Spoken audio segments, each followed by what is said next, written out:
Hi people, welcome to the Run Testers and to our head-to-head between two of HOKA's snappiest do-it-all daily trainers. In this video, we are pitching the carbon-plated HOKA Mach X up against the newer HOKA Mach 6. Now, both shoes are built for daily miles and faster training efforts. There's a lot of similarities in the design and the ride, but which one of these is best and which one will suit your running best, more importantly? Watch on to find out in our HOKA Mach X versus Mach 6 review.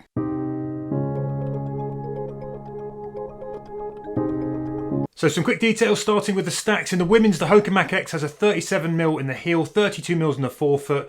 In the men's, that jumps to 39mm in the heel and 34 in the forefoot for a 5mm drop. The HOKA Mach 6 packs 35mm in the heel and 30mm in the forefoot in the women's, with 37mm and 32 in the men's, also for a 5mm drop. The Mach X weighs in at 9.1 ounces or 258 grams in a UK 8.5 test shoe size.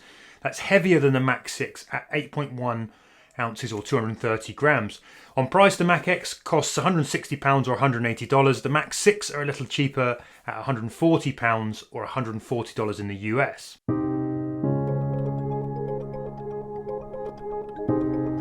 Right then, let's give you a quick shoe comparison starting with the midsoles. Now the Mach X features a ProFly X midsole that sandwiches a Pebax plate between a layer of highly resilient Peba foam and a layer of EVA foam, with an early stage meta rocker to add smoothness to the transitions. There are some significant changes to the HOKA Mach 6. The big news here is that the HOKA has swapped the ProFly Plus foam for a single layer supercritical EVA midsole, also with an early stage meta rocker. It's a combination that HOKA says creates a more responsive ride, but unlike the Mach X, there's no plate here. Now both shoes have a very similar width forefoot and, let's flip them, and heel platforms here, pretty much very similar design. Up top, the Mach 6 have got new jacquard mesh uppers. On the Mach X, you've also got Creole jacquard uppers with quite a pleasant soft lining inside and some added structure on the outside layer. As uppers go, these are pretty light and breathable. There's also half-gusseted race-style flat-laid tongues that are very similar on both shoes. The Mach X, though, has a nice little padding detail to prevent lace pinch. Now, when it comes to the Mach 6 heel collars, they are a little narrower with a little more padding, but both here are medium padded overall and sort of nicely comfortable. If you flip both shoes over, the Mach 6 flex grooves are gone, and so is the exposed EVA outsole. That's been replaced by a much heavier duty rubber covering across a substantial portion of the outsole. The Mach X outsole carries a fairly extensive covering of durabrasion rubber that takes care of all the main impact zone and provides that all-important traction when you're cornering in a fast effort shoe. When it comes to fit of the two shoes, I've got a UK 9 in both of these shoes, which is a US 9.5 with HOKA. It's the same size I have across all of HOKA's shoes, and it does fit me very well in my normal running shoe size. I do have a fairly narrow foot, and I'm a little bit on the smaller end of my size, and with HOKA that tends to result in a very good fit all round, but if you are someone with a wider foot or you're a bit bigger for your size, they might be a little bit cramped in the toe box. I've had a good hold around the heel and midfoot. I always find with HOKA I don't tend to get any Achilles irritation at all, and that's the case with these shoes as well. It's well designed at the back, so I would stick to your normal running shoe size, but bear in mind, not necessarily the wider shoes in the standard versions. So in terms of fit, I would say it's pretty similar experience across these two shoes. They're near identical in terms of how they feel to run in and how they feel to wear. If you look at the kind of skinny tongues they've got, the kind of types of lacing, the space up front of the toes, the kind of volume you're getting there as well too. It's very, very similar. And I've had mine in UK size. That's my typical running shoe size. Typical HOKA shoe size as well, and it's been absolutely fine. Now, it's worth mentioning the Mach 6 does come in regular and wide fit options, so if you do appreciate something a bit more accommodating, then you're going to get that on the Mach 6 or have the option to do that. But I feel like, as I said, the experience of wearing these shoes is very similar. My tip would be definitely wear them with kind of thinner socks because they are quite snug and quite, hugging in terms of how they feel to wear. But yeah, I would say based on my experience, go true to size. If you do like a little bit more room in the toes, maybe look at going half a size up. And then obviously with the Mach 6, you do have the option to go with a wider fit to give it a little bit more room and be a little bit more accommodating compared to the Mach X. So when it comes to fit, I've running a UK 8.5 in both of these shoes. I would say the fit is almost identical in both shoes. Maybe the HOKA Mach 6 is marginally tighter and shorter into the toe box. The Mach X has just a marginally bit of extra length, I think. But overall, I would describe this as your kind of regular HOKA fit. They run quite tight, quite narrow. It's quite sort of cramped in the toe box, but I'd personally choose these shoes in this size. If you've got particularly wide feet or you want a little bit of extra length to protect the end of the toes, then you might want to consider going half a size up or looking for the wide options. But personally, I'd choose these true to size.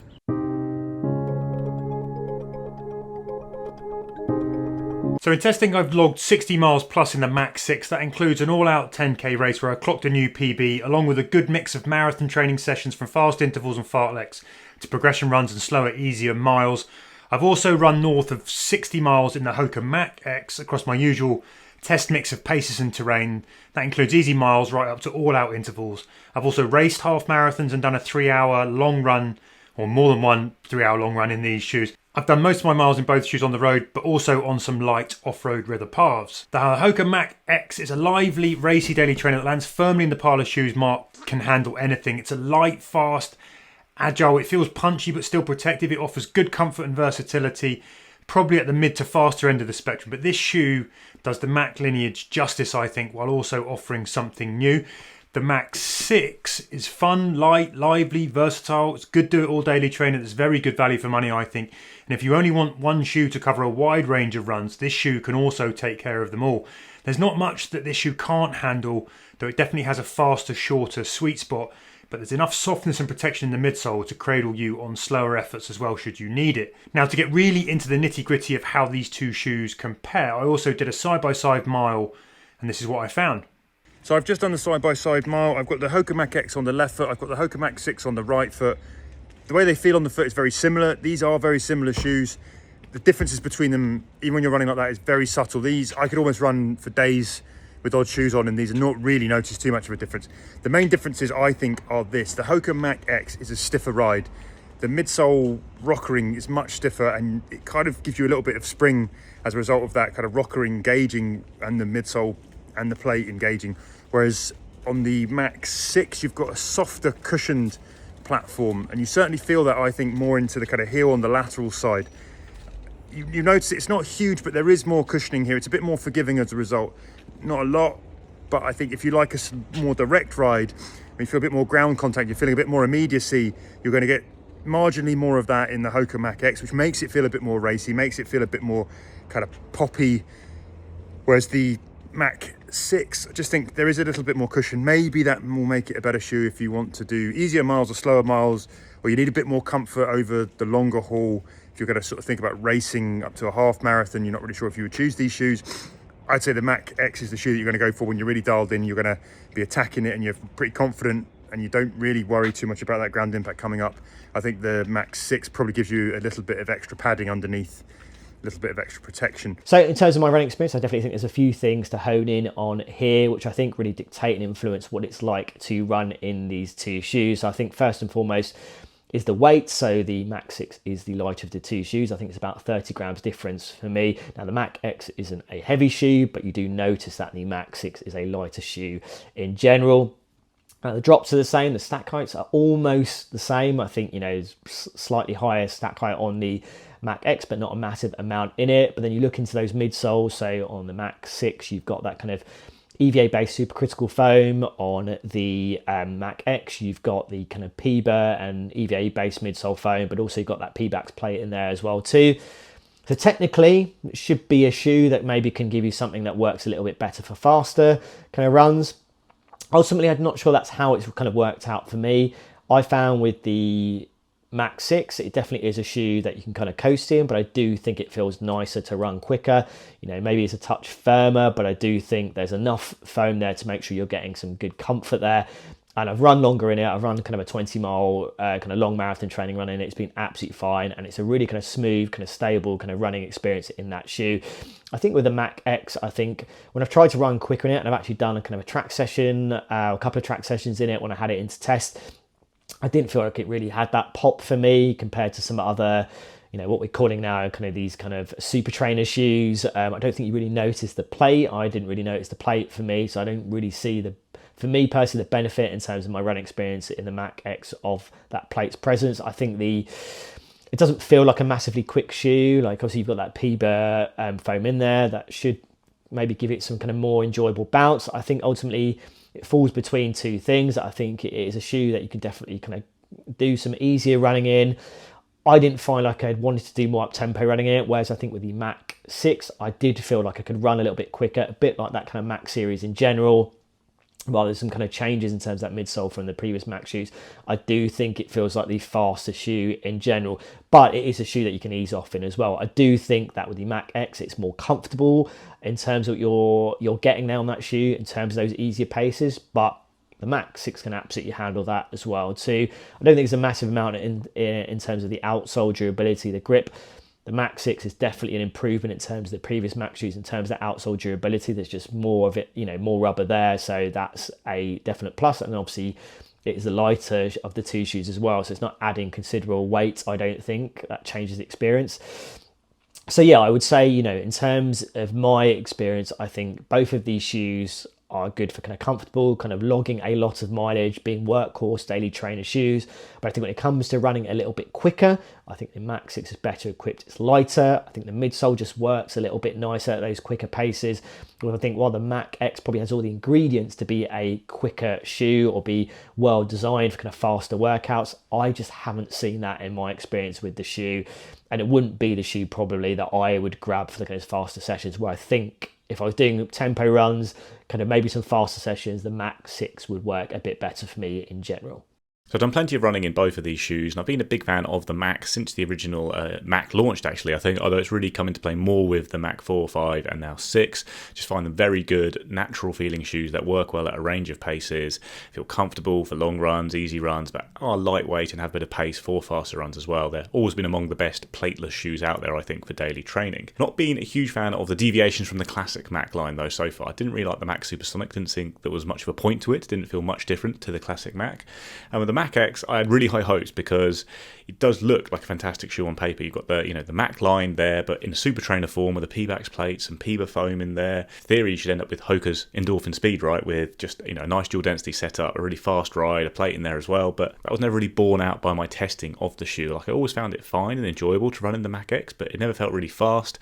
It never felt like a proper super trainer to me. It felt like a nice daily trainer that was good at the low end of things. It's comfortable and pretty stable for a shoe with reasonably high stack and the plate and all that in it. But it never really felt like I could run very quickly, comfortably in the shoe. It felt just a bit ponderous. It rolled through okay. Did use it for some faster runs, but it would never have really been my first choice for that. And actually what I found was a huge amount of overlap with the Mach 5 when that was the classic Mach available then when the Mach X was released. So it just didn't make any sense to me to spend more on the heavier Mach X and get a shoe that I would use for exactly the same job. And actually the way the Mach 5 felt on the run, just a really natural flowing ride, felt just as good or even better than the Mach 6, which didn't really add a lot in the way of bounce or anything like that, just seemed a bit heftier. I would say probably overall my thoughts haven't changed much with the Mach 6, even though it is a fairly different shoe to the Mach 5. I've only got one foam in the midsole of the shoe now. It feels a little bit less rockered than the Mach 5 to me, but a little bit springier and bouncier with the foam in there, but all the same kind of stuff holds true of the Mach 6 that I liked about the Mach 5. It's a really natural shoe, it just disappears on the foot whether you're running slow or fast, can do faster runs in it, it's great for going long in it, and it feels good really for short interval sessions as well. I think sometimes it loses out to the best plated shoes when it comes to running hard long runs, but I think that's also true of the Mach X despite the fact it does have a plate. So again, I think there's a lot of overlap in the runs I would use these two shoes for, and I just don't think there's enough in the Mach X to warrant the upgrade, especially as it is a heavier shoe and it is a noticeable gain in weight. It just feels a bit bigger and heavier than the Mach, which is such a lightweight and really enjoyable shoe to pull on because it feels very nimble and agile with that plate free design. Got the same stack height in both shoes as well, and yeah, overall just they end up being too similar for me. I don't think the Mach X really has enough to differentiate it from the classic Mach in terms of the ride feel. So I did do a short run wearing both shoes at the same time, and that kind of bore that out. Like they feel quite similar on the run. The Mach X feels a bit bigger, maybe a little bit bouncier, but I don't think that's really the case. Like you've got that plate and the foam in there, but it doesn't really feel like it's punching you off your toes or giving you a springy ride or anything like that. It feels very similar to the Mach without a plate, and maybe over the course of longer runs, that extra kind of efficiency benefit from the plate might come into play a little bit, but I really like doing long runs in the Mach 6 as well. And yeah, I just don't think there's enough of an upgrade here in performance to justify this as a super trainer, the Mach X, compared to the Mach 5. They'd both be pretty versatile daily trainers all round, but I think the Mach 6 is just as good, and I kind of prefer the fact it's a bit lighter, a little bit nimbler, and has a plate-free design for daily training, which I think is a bit of a plus if you're not getting the benefits of the plate, which I don't really find with the Mach X, that it does deliver a very efficient, fast ride like other plated trainers.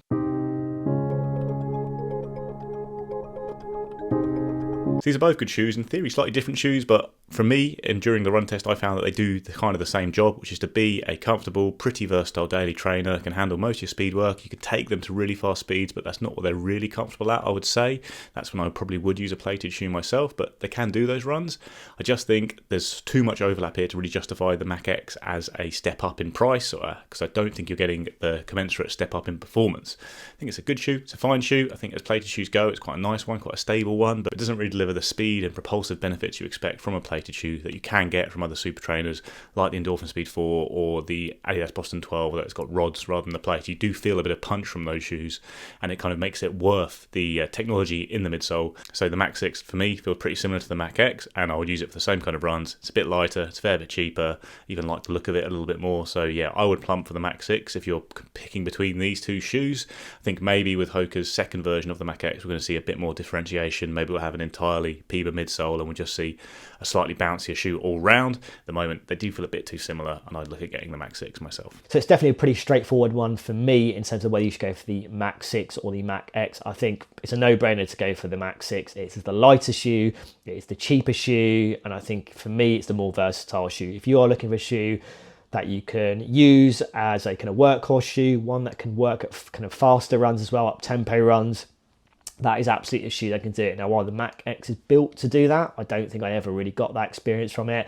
I think it's probably better suited to those easier runs compared to the Mach 6, but I think when it comes to that faster stuff, I just don't think I've really experienced what I think Hoka wanted to get from the Mach X. And I think when the next shoe comes, I think maybe we'll see that.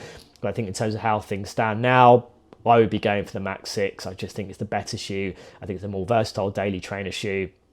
And I think people get a little more enjoyment out of it. And I think if you are, you have issues in terms of the fits of these two shoes, obviously the Mach 6 does come in that kind of wide fit option as well to let you benefit from what I think is the better of the two kind of Hoka shoes. And yeah, I would absolutely be going for the Mach 6 over the Mach X. So then I'm a fan of both of these shoes. They really suit the way that I run, and I like the fact they're not overly aggressive shoes. I can put them on for a good wide range of runs, and I do notice a difference in the ride. I think the Mach X is stiffer, less cushioned, and I think a bit better for faster paces, but it's really quite marginal between them. The Mach 6 is a shade more cushioned.